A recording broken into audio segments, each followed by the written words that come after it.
गंगा नदी से नारायणी नदी आकर के मिलती हैं और इस प्रकार से एक तीर्थ क्षेत्र बनता है जिसे हरिहर क्षेत्र कहते हैं। इस हरिहर क्षेत्र का इतिहास है, इसकी धार्मिक मान्यता है कि यहाँ गज और ग्राह इन दोनों के बीच में युद्ध हुआ और गजेंद्र जो हैं जब वो त्राहिमाम करते हैं, भगवान को याद करते हैं, तब भगवान आते हैं और उन्हें ग्राह से बचाते हैं। ग्राह यहाँ अधर्म, अनैतिकता का प्रतीक था। तो ये जो दियारा क्षेत्र है, सोनपुर क्षेत्र जिसको कहते हैं, हरिहर क्षेत्र कहते हैं, इस क्षेत्र का एक गांव है शाहपुर और यहाँ पर गजेंद्र भगवान स्थापित हैं।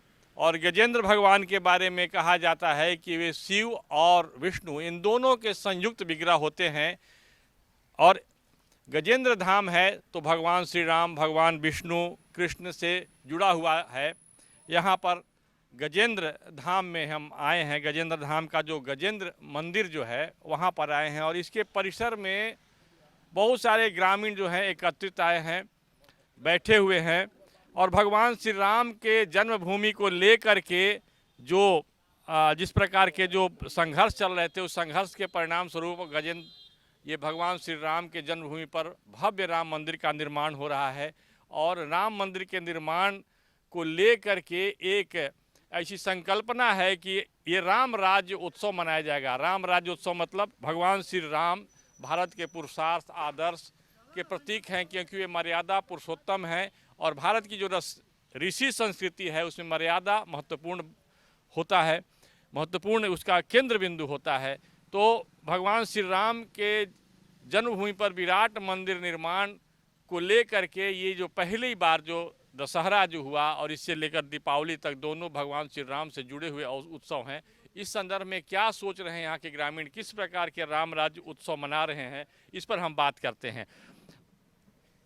नमस्कार, आपका नाम, शुभ नाम क्या हुआ? जोगिंदर सिंह। जोगिंदर जी। तो भगवान श्री राम को के जन्मभूमि पर जो मंदिर निर्माण का जो कार्य शुरू हुआ है, प्रधानमंत्री नरेंद्र मोदी ने उसका शिलान्यास किया, तो इसको लेकर के आप क्या सोच रहे हैं, किस प्रकार का उत्सव मना रहे हैं? यहाँ राम जी का उत्सव मनता है मंदिर पर, मनता है जी हाँ।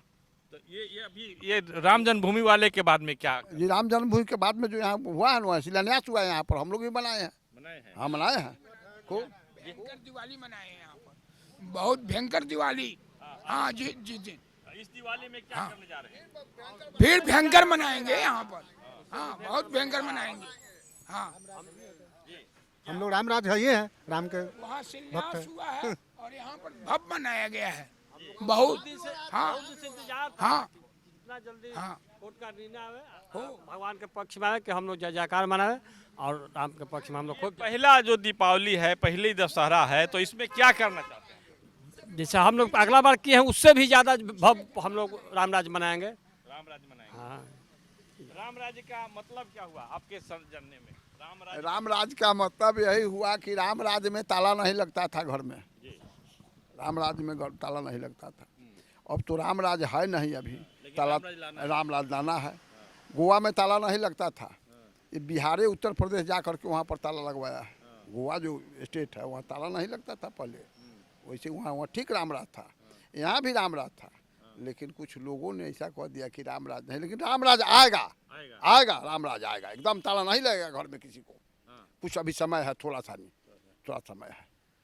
राम जन्मभूमि पर भगवान श्री राम के विराट मंदिर बनने के बाद ये गांव के लोग हैं, गांव के लोग अपने तरीके से, इनके अलग शब्दावली हैं, कहने के का तौर तरीका कुछ अलग है और ये बहुत कुछ बातें प्रतीक में कहते हैं।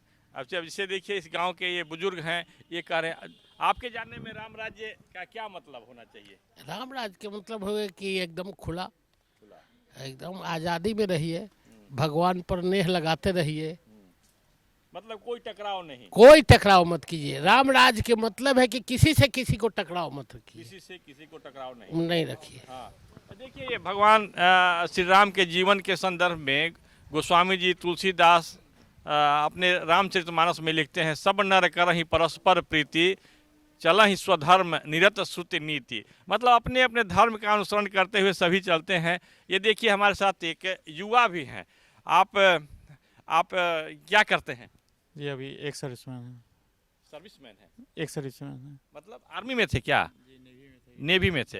अच्छा, अभी आप राम जन्मभूमि के प्रकरण का जो चल रहा है बात की, पहली बार जो दशहरा मनाया जा रहा है जन्मभूमि पर, विराट मंदिर बनना है इसके बाद, तो इस बारे में कुछ सोचते हैं? हम लोग जब जिस दिन शिलान्यास था वहाँ पे अयोध्या में, उस दिन हम यहाँ पे भव्य हम लोग दीपावली की तरह मनाए हैं, पूरा दीपों से सजा दिए हैं। और फिर अगला जो दशहरा आने वाला है, हाँ जी, दशहरा जो गया अभी, उसमें भी हम लोग अच्छा मनाए हैं। और दीपावली जो आने वाला है उसमें हम लोग भी दिया से बहुत अच्छा से मनाने जा रहे हैं। बहुत उत्साह है गांव में। ये अच्छा, ये कोरोना को लेकर के तो बहुत सारे लोग मायूस, इसके बावजूद ये मनाया जा रहा है। जी, देखिए ये राम जन्मभूमि पे कोई असर नहीं पड़ा है कोरोना का। हाँ, जो यहाँ पे उत्साह है उसमें सभी लोग इकट्ठा हुए हैं, बहुत उत्साह के साथ यहाँ पे सब लोग शामिल हुए हैं इसमें। ये सबसे बड़ी बात यह है कि वैश्विक महामारी के तौर पर देखा जा रहा है कोरोना के कारण जो जिस प्रकार की समस्याएं उत्पन्न हुई हैं, इस और दूसरी बात, इसी कोरोना के समस्या के बीच चुनाव भी हो रहा है। चुनाव और कोरोना की समस्या दोनों के बीच राम राज उत्सव भी मनाया जा रहा है। अपने तरीके से लोग मना रहे हैं, सब कोई, बहुत भीड़ भाड़ हो या नहीं हो, बहुत भारी संख्या नहीं है, लेकिन अपने तरीके से लोग सभी जगह ग्रामीण क्षेत्र में भी, शहर से लेकर गांव तक लोग मना रहे हैं। दरवंश दशरथ अजिर बिहारी, श्री राम जय राम। मंगल भवन मंगलहारी, दरवंश दशरथ अजिर बिहारी। श्री राम जय जय राम। भगवान को नाम लेते रहिए, काम का आपका बढ़ते रहेगा। मंगल भवन अमंगल हारी, जो जिससे मंगल हो और सारे अमंगल को जो हर लेते हैं, ऐसे श्री राम को ये लोग याद करते हैं। और अपने तरीके से राम राज्य की भी परिकल्पना इनके मानस में है, इनके हृदय में है, इनके चेतना में है। ये कह रहे हैं कि जब ताला लगाने की आवश्यकता नहीं होगी, मानियो राम राज आ जाएगा। और भगवान श्री राम के जन्म स्थान पर जो विराट मंदिर बना है उसमें ताला नहीं लगे, इस प्रकार के सामाजिक वातावरण बने, ऐसा प्रयास, ऐसा कहीं न कहीं सबके मानस में, चेतना में है। कृष्णकांत, शाहपुर, सोनपुर।